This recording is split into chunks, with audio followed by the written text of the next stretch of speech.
சிநேகர் அவர்களோட வீட்டுக்கு முன்னாடி போலீஸ் குவிஞ்சிருக்கு அப்படின்னும், அத பார்த்து அவங்களோட மனைவி பயங்கரமா ஷாக் ஆகியிருக்காங்க அப்படிங்கிறதும் சமீபத்தில தெரிய வந்திருக்கு. அது என்ன அப்படிங்கிறது தான் இந்த ஒரு வீடியோல நம்ம பார்க்க போறோம்.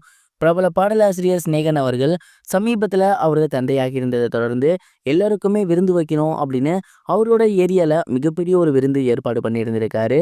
அந்த ஏரியால இருக்க பீப்புள்ஸ் மட்டும் இல்லாம வயசானவங்க, சாப்பாட்டுக்கு கஷ்டப்படுறவங்க, அனாதை இல்லங்கள், குழந்தைகள், பெரியவர்கள் அப்படின்னு எல்லாருக்குமே சாப்பாடு போடணும் அப்படிங்கிற ஐடியால இருந்திருக்காரு.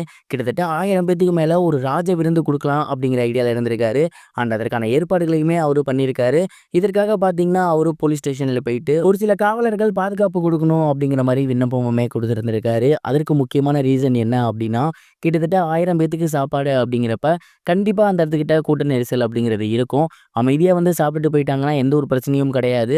ஒரு பட்சத்தில் அங்க தள்ளுமுள்ளு ஏற்பட்டுச்சு அப்படின்னா, யாருக்காவது காயம் ஏற்பட வாய்ப்பு இருக்கு. அங்க ஒரு சில அசம்பாவிதம் நடக்க வாய்ப்பு இருக்கு.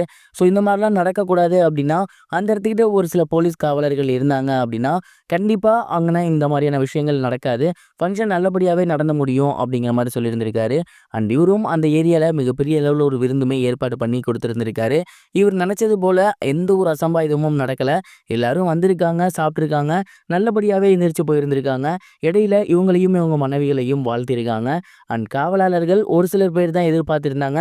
பட் 4, 5 பேத்துக்கு மேலேயே வந்து அந்த இடத்துக்கிட்ட பார்த்துட்டு எதுவும் நடக்கல அப்படின்னதுக்கப்புறம் அவங்களுமே சாப்பிட்டுட்டு போயிருந்திருக்காங்களாமா. தன்னோட குழந்தைக்காக கிட்டத்தட்ட 1000 பேத்துக்கு மேல மிகப்பெரிய ஒரு ராஜ விருந்து சிநேகன் அவர்கள் கொடுப்பாரு அப்படின்னு அவங்களோட மனைவி எதிர்பார்க்கவே கிடையாது.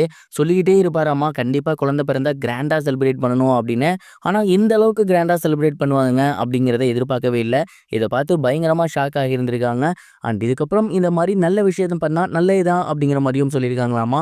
இந்த ஒரு விஷயம் இப்ப சோசியல் மீடியால ரொம்பவே வைரலா போய்க்கிட்டு இருக்கு. இது ஒரு புறம் இருக்க, ஆக்ட்ரஸ் சங்கீதா அவர்களுக்கு சமீபத்தில வளைகாப்பு ரொம்பவே சிம்பிளா நடந்து முடிஞ்சிருக்கு. அங்க எடுக்கப்பட்ட ஃபோட்டோஸ் அண்ட் வீடியோஸ்லாம் சோசியல் மீடியால ரொம்பவே ட்ரெண்டிங்கா போய்க்கிட்டு இருக்கு. தமிழ் சினிமால காமெடி நடிகர்கள்ல இப்ப ரொம்பவே முக்கியமா இருக்கக்கூடிய ஒருத்தர் ரெடின் கிங்ஸ்லே ஏகப்பட்ட படங்கள் பண்ணி வந்துட்டு இருக்காரு. இவருக்கு 2023ஆம் ஆண்டு ஆக்ட்ரஸ் சங்கீதா அவர்களோட மேரேஜ் ஆகியிருந்துச்சு. ரொம்பவே சிம்பிளா தான் மேரேஜ் பண்ணியிருந்தாங்க. அத தொடர்ந்து இப்ப 2025ல அவங்க கன்சீவா இருக்காங்க. பேபி ஷவரும் நடந்திருக்கு.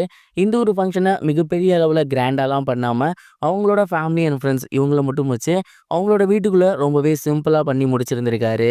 அங்க எடுக்கப்பட்ட ஃபோட்டோஸ் அண்ட் வீடியோஸ் இது எல்லாமே பார்த்தீங்கன்னா, இப்ப சோசியல் மீடியால ரொம்பவே ட்ரெண்டிங்கா போய்க்கிட்டு இருக்கு. இத பார்த்ததுக்கப்புறம் ரசிகர்களும் சரி, அவர் கூட ஒர்க் பண்ணியிருக்கக்கூடிய டைரக்டர்ஸாக இருக்கட்டும், ஆக்டர்ஸாக இருக்கட்டும், எல்லோருமே அவருக்கு வாழ்த்துக்கள் சொல்லி வந்துட்டு இருக்காங்க. ரெடின் கிங்ஸ்லே அவர்களுக்கு 47 வயது ஆகுது. 47 வயதுல ரெடின் கிங்ஸ்லே அவர்கள் தந்தையாக போறாரு அப்படிங்கிற செய்தி சோசியல் மீடியால ரொம்பவே வைரலா. இதுவரைக்கும் கனெக்டிங் டிவிக்கு சப்ஸ்கிரைப் பண்ணனா மறக்காம சப்ஸ்கிரைப் பண்ணிக்கங்க. உடனடி அப்டேட்ஸ் பெறுவதற்கு நோட்டிஃபிகேஷன் பெல்லையும் கிளிக் பண்ணிக்கங்க.